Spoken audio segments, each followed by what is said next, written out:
জানো আকৌ শংকৰদেৱৰ জন্ম ক'ত হৈছিল? শংকৰদেৱৰ জন্ম ক'ত হৈছিল?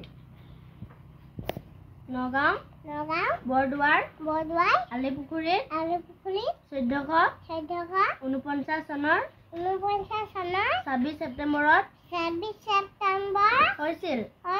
শংকৰদেৱৰ জন্ম কোন বংশত হৈছিল? শিৰোমণি বাৰভূঞা বংশত জন্ম হৈছিল। শংকৰদেৱৰ পিতৃৰ নাম কি আছিল?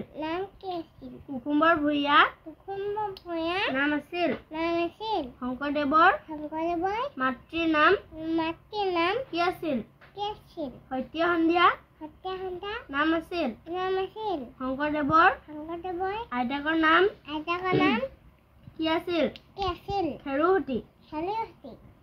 শংকৰদেৱৰ ককা নাছিল নেকি?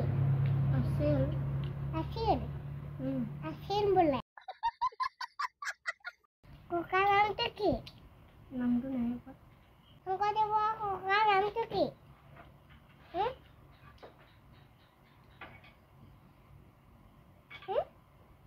জানো নে নাজানা?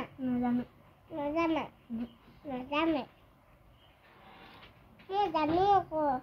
কৰতলা কমলা যাৰ নয়ন কপদা দহন গহন বন সায়ন নপৰা তাতে কময়া হাবয়া মবয়া ভয়া মমৰা তাতে খালা বৰা খলা বঠা থকা বদল খগা নাকাটেন ঝলা হায়া জকা পহলা ববয়া তাৰাঙা পৰাবলা ৰাকলা কমলজন নয়ন শ্ৰী শ্ৰী শংকৰদেৱ।